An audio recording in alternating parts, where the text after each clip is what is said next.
Having attained to the viewpoint that puts you into the right relations with the world and with your fellow man, the next step is consecration.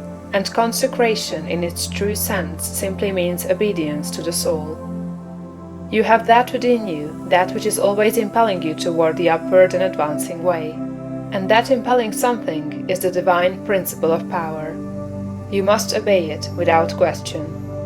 No one will deny the statement that if you are to be great, the greatness must be a manifestation of something within. Nor can you question that this something must be the very greatest and highest that is within. It is not the mind, or the intellect, or the reason. You cannot be great if you go no farther back for principle than to your reasoning power. Reason knows neither principle nor morality.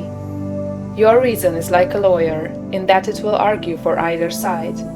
The intellect of a thief will plan robbery and murder as readily as the intellect of a saint will plan a great philanthropy.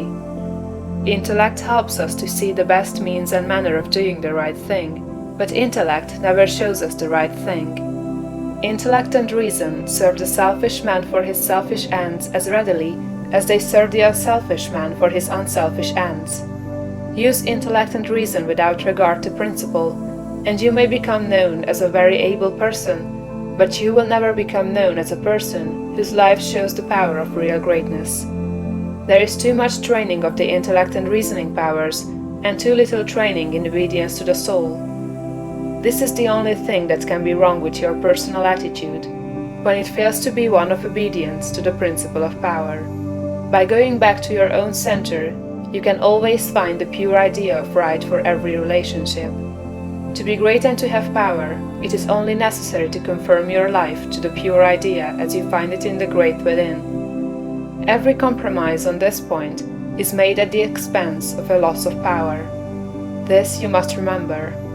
There are many ideas in your mind that you have outgrown, and which, from force of habit, you still permit to dictate the actions of your life. Cease all this. Abandon everything you have outgrown.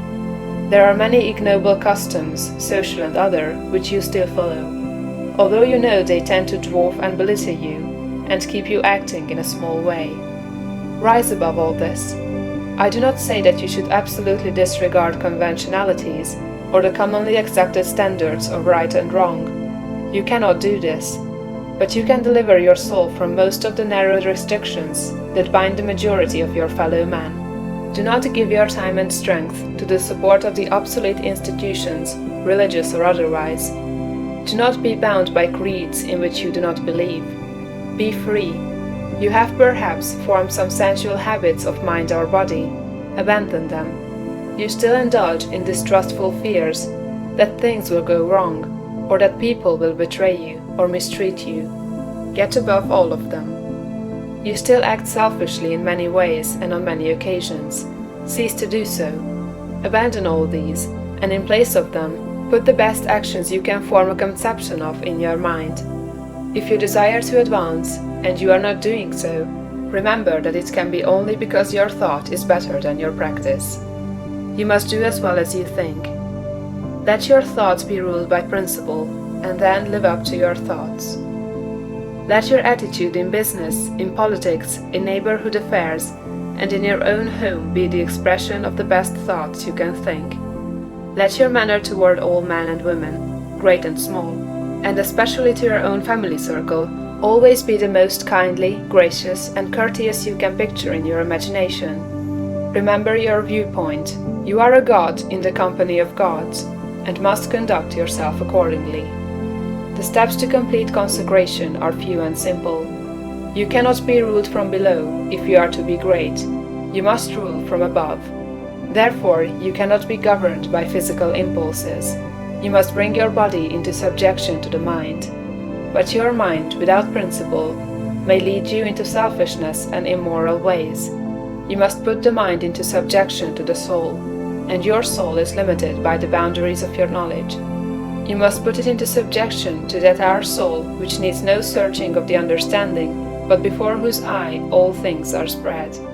That constitutes consecration. Say, I surrender my body to be ruled by my mind. I surrender my mind to be governed by my soul. and I surrender my soul to the guidance of God. Make this consecration complete and thorough, and you have taken the second great step in the way of greatness and power.